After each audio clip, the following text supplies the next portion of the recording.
What's happening, everyone? Hope you're well. You're about to be introduced to a clip from the JNO Insight Show. Me and Neil Jones talking all about the Trent Alexander-Arnold debate. Obviously, Gareth Southgate's comments about him and Kieran Trippier and a whole lot more. So yeah, hope you enjoy this one.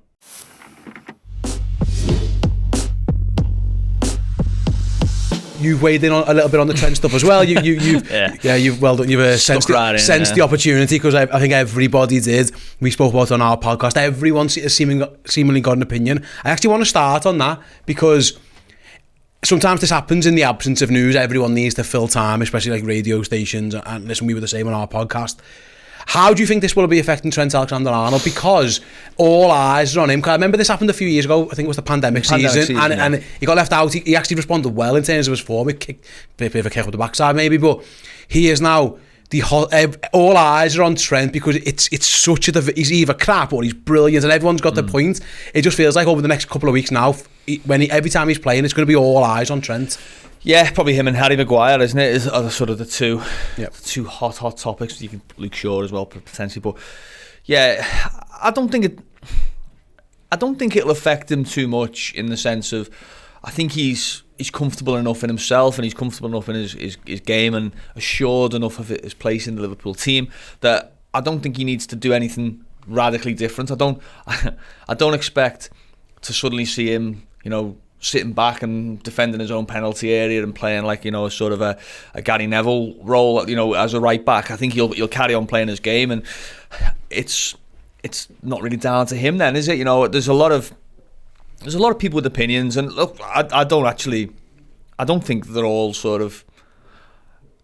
I don't think it's that silly. Some of the comments that have been made, some of them are. I mean, Frank Leboeuf's comment was a bit sort of like. I mean, that was just such a Twitter sort of comment from he's championship level, and you're like, that seems to be this sort of growth thing in it, that if someone's speaking in hyperbole, if someone's not elite, then the generational talent or the championship level, it's in between. Look, Liverpool generally are a very, very good defensive side, have a very good record, and Trent's in the side pretty much every week, so he's obviously not at that level, is he? I think I can actually see Gareth Southgate's point. I can, in the sense, I think what it is more than Gareth Southgate, a reflection on Trent. I think it's a reflection on him and on international football. I think it's him saying, well, he's such a specific type of player. I don't think I can get him into my side with the training time, with the demands that I have and the tournament element.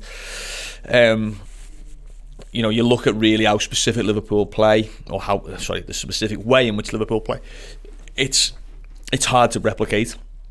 You don't have a Mohamed Salah in front of Trent for England. Bukayo Saka could be a very, very good player to play in front of someone, but even we've seen him playing sort of left wing back. England look like they're going to play three at the back. Trent doesn't play that system. Reece James does. Kieran Trippier has. So you're looking and say, well, yeah, it does fit.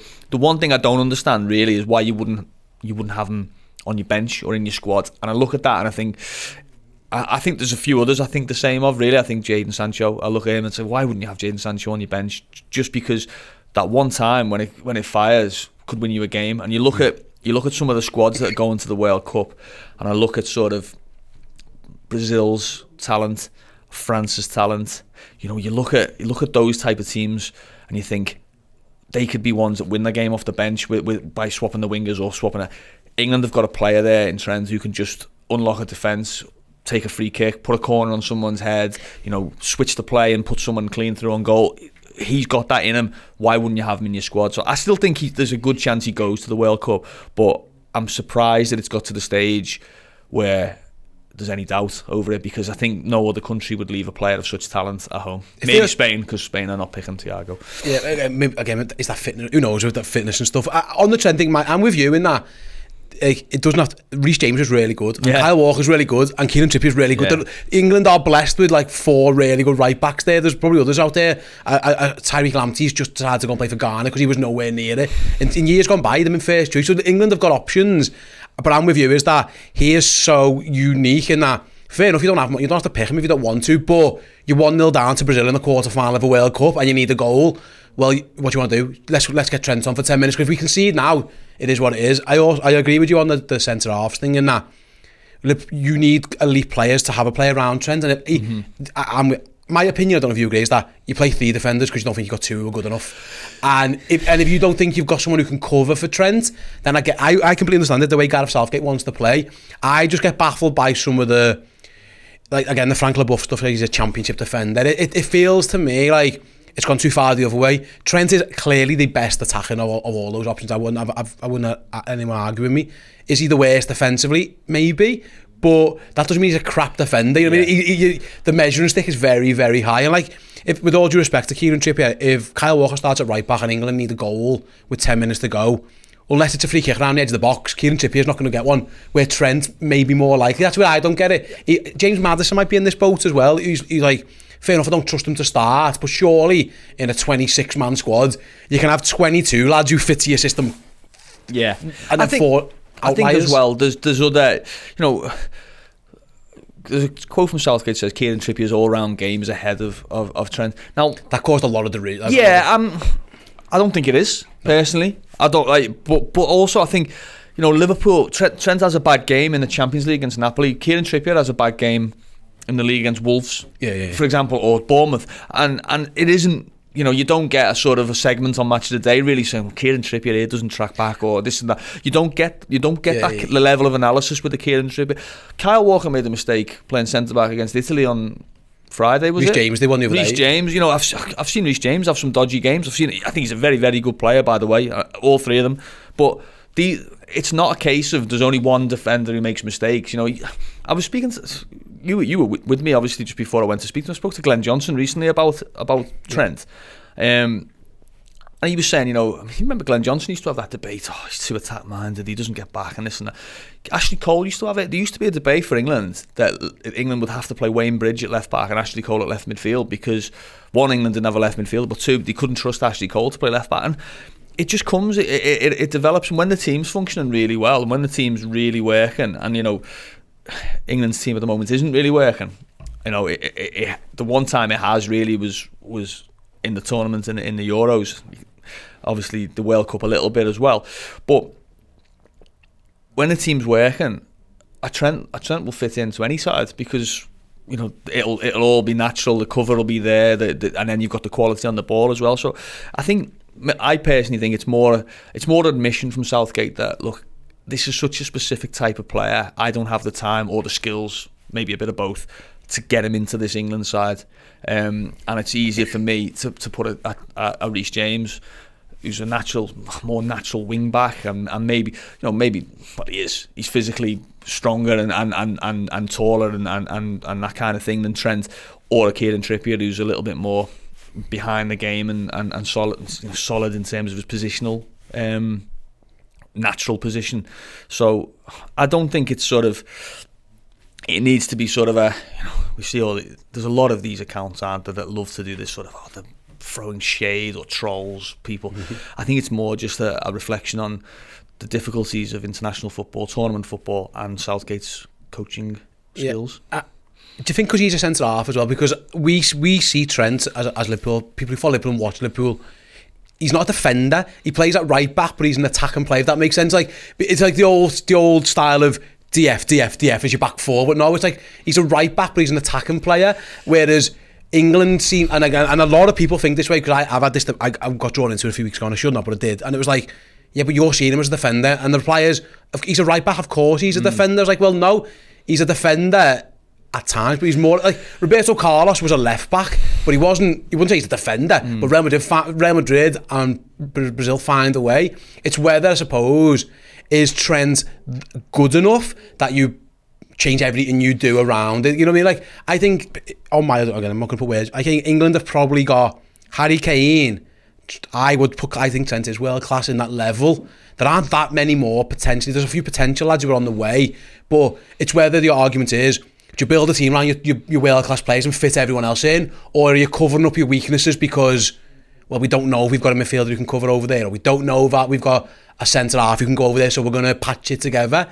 It's suppose you can look at it both ways. I suppose, and like you said, there's no, I don't think anyone's, well, there's a few people who are saying any of these lads are crap. It's just, it's who's your best option of the four, because like, or in theory, all four of them are good enough to play for England. And that's where we found ourselves. It is just the horses for courses. But I go back to it. because Gareth Southgate grew up as a centre-half, and he played in a back four for England with like Stuart Pearce playing left back, and like Gary Neville at right back. Maybe he just sees it as solid base at the back and let the attacking players go and attack. I think he's a naturally quite a cautious manager / coach. I think that, and look, I could see why you would say, look, we could come up against Neymar in the World Cup, and do I think he'll get the better of Trent? He might do. You could come up, there's a lot of very, very Mbappe or whoever who might be put on. Vinny again, Vinicius, of course, Vinny. But to be honest, my counter to that would be, I've seen Trent play against some very, very good players and have some very, very good games. Ronaldo's. Yeah, I've seen him. What's that? Sané. Yeah, top players. Yeah. I've seen him more than cope. He trained every day for years against Sadio Mane and Mo Salah.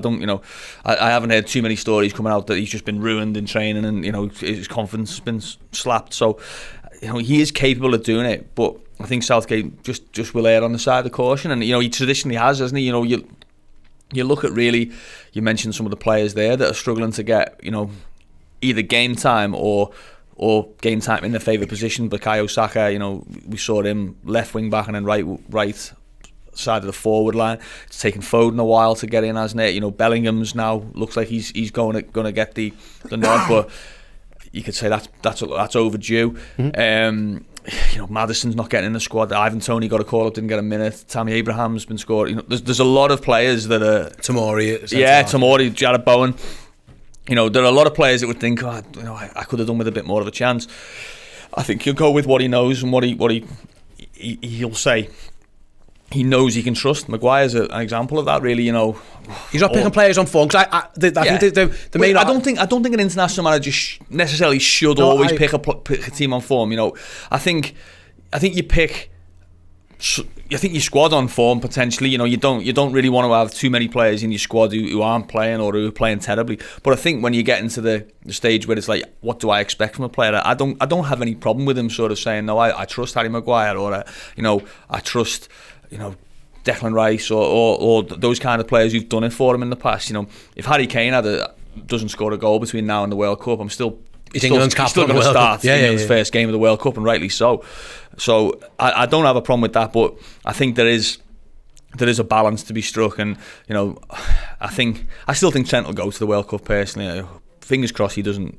The decision isn't taken out of his hands by an injury like it was at the Euros, but I don't expect him to start for England. And my personal just thought is, you want as many of your best players in the squad for whatever moment. You could. There are games that will suit a Trent Alexander-Arnold. There are lots of games that will suit him. So I think he has to go to the World Cup. But from a Liverpool point of view, I don't think it does him any harm whatsoever to have a motivated Trent. I don't think it does him any harm if he doesn't go to the World Cup and as a break, and a bit of a cob on, but come back for the second half of the season and do it. But I think from England's point of view, if I'm an England fan, I want him in that squad. Yeah, I think I tend to agree. Just to wrap it up, I'm not an England fan, by the way. Yeah, I feel you, Rich. On whoever you support, you be you. To wrap it up, then we saw Paul Scholes get a cob on with England and just jib it, and we saw Jamie Carragher, a little bit older than Trent. They just go, you know what? I'm sick of playing left wing, or I'm sick of being traipsed around and never getting a game. Or when I get on, I'm at right back.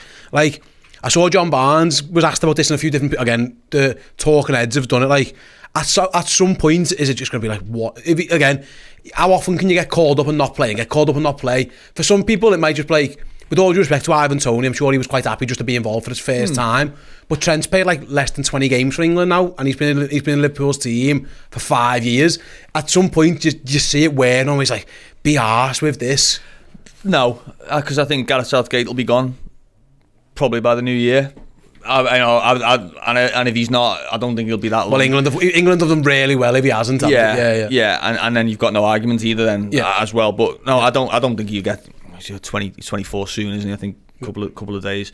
I don't think he's going to get to that stage, and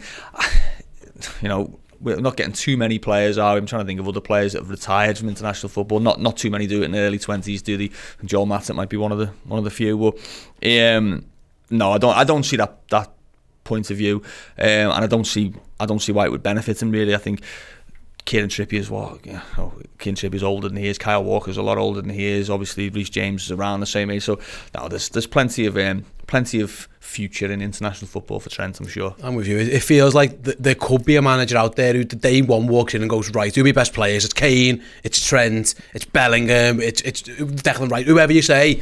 I'll sort a system out for them, and that, I'm with you. I think that there's a lot of people saying he should just jib it off. I don't think that benefits anybody. No, I don't, and it doesn't lessen the debate, does it? You know, you sort of the spotlight's even more on you then, isn't it? If you've decided to walk away from international football. Carragher got sticked in when he walked away the second time. He got loads of it. He had to phone the radio up because they were having a go at him. I remember that. Yeah, and obviously, I think Alan Shearer had it for a few years. Didn't he? Where then the debate comes back, sort of when you have a good run of form. Oh, you're going to come back. You know, I think Jamie Vardy had it, didn't he, not so long ago, where it was like, come on, you know, come and sort of do us a favour. But no, I don't see that with Trent. I think there's plenty more time for him. Yeah, fingers crossed it all works out. Like I say, the last time this happened, Trent, it was the pandemic season. He scored that winner, doesn't he, late on against Aston Villa, and it kind of gave him a rocket. So yeah, if it does that, because I think it's fair to say he's not the only Liverpool player, but like his form hasn't been amazing. So if it can just give him a little spark, then again that could benefit Liverpool. Not only has he had 2 weeks off in terms of rest, more because of the cancelled games. If it does light a bit of a fire under his backside as well, then it could be Liverpool with the beneficiaries this once again. Yeah, there's a lot of games coming up. There's 12, I think, isn't there, between now and November the 12th. 9 in October. Crazy. Loads of them, and big ones as well. You know, Champions League games, Manchester City, Arsenal. So plenty of opportunities for a player like Trent and others to get themselves back into form. And yeah, maybe next time we're talking about Trent in England, we're talking about whether he should be starting or not. Never mind being in the squad. Yeah, we'll see how that one all pans out. Like I say, the World Cup is a few months away, but there's loads of footy to get to first. There you have it, this week's clip from Journo Insight. If you want to watch the entire show, or indeed listen to it in podcast form, head on over to redmenplus.com, sign up as a club captain or a club legend, and you can get that show in its entirety and tons of other great Liverpool content too. Yeah, go and check it all out on redmenplus.com.